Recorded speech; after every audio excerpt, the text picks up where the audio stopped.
Okay, time for a video. So I have to admit I made a mistake when I was doing the intake manifold on this car. When you lift this up, especially if you're trying not to deal with the EGR, one of the sensors that's down in the valley here is the cylinder head temperature sensor. And what I believed happened, because the older designed intake goes very, very far down into the valley, unlike this revision, which is like half the height. When you lift it up to clear it and pull it back, you definitely graze upon the connector here for the cylinder head temperature sensor. And because that plastic on this particular engine that's from a southern car that has seen plenty of heat, that plastic gets really, really brittle. You can see there's the part number from Ford Motor Company. So the mistake I made was when it bumped, it obviously busted off the plastic, and the sensor was just, even though the wires were still connected, it was just dangling there by this electrical connector for the temperature sensor. So I didn't realize that and was wondering, why is the temp gauge not working? After warming the car up, couldn't figure it out, and finally I got it. That was the problem. Unfortunately, when I did that, I had knocked off the connector, and there was even a check engine light on indicating there was high resistance on the circuit. Well, no kidding, it's more like open circuit. So to remove it, you do not need to take off the intake manifold. All you got to do is take your alternator off, set it aside. You are going to need to remove this sensor, a 19 millimeter socket, and you want to use 3/8 inch drive because the wall is thin. When I say that, the thin wall here of this socket is actually going to fit down in that cavity, because you'll notice you have resistance, you have some clearance issues here. You can't just shove a half inch drive 19 millimeter socket down there. It won't work.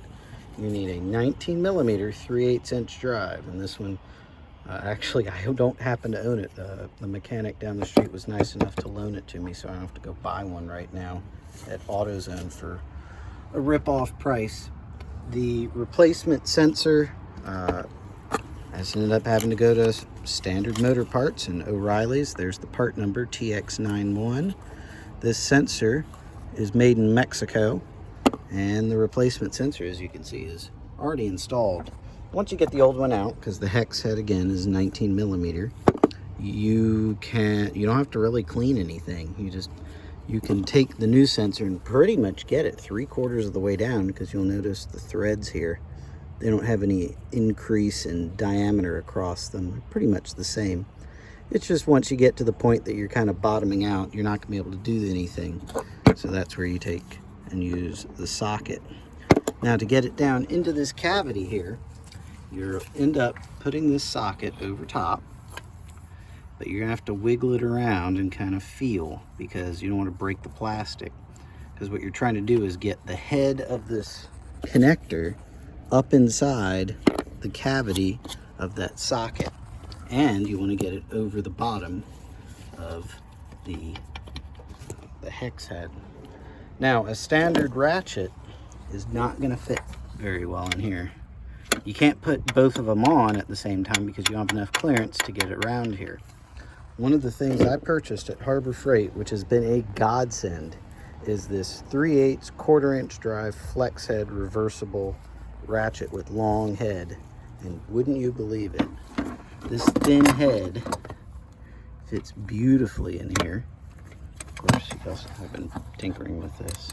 But once you get it lined up in kind of the right spot, how is that situated right now? Something like that. Yeah. So now you can see I have a very good contact area, and as long as, because of this flex head, you're not restricted, and you don't want to be coming out here and tighten it down. Just put decent torque. At the moment, I have enough. I don't need any more. So, but you're not hitting against anything. As you can see, there's clearance here. I could bring it out to here and do that as well. But You don't need to put massive amounts of torque on this. And you'll notice because the thin head, I'm able to walk that off. And then you can pop this off and your cylinder head temperature sensor is in. You can reconnect this. It should go like that. Tuck that under here. That's a made in Mexico, just like the sensor. Got my dash gauge set up. Got the plug for the unused port. And now I can assemble this all back together. And that will conclude the issue on this 2003 Lincoln Town Car. And hopefully this helps you. This is going to be true on any 1998 through 2011 Panther. And actually any of these trucks, Explorers, as well as Excursions, and all that use this modular V8, the 4.6, 5.4, and the big thirsty V10, they all use the same sensor. So hopefully that helps you out, but I'm just going to mark this video as applicable for Panthers. So thanks for watching. Let me know if you have any questions.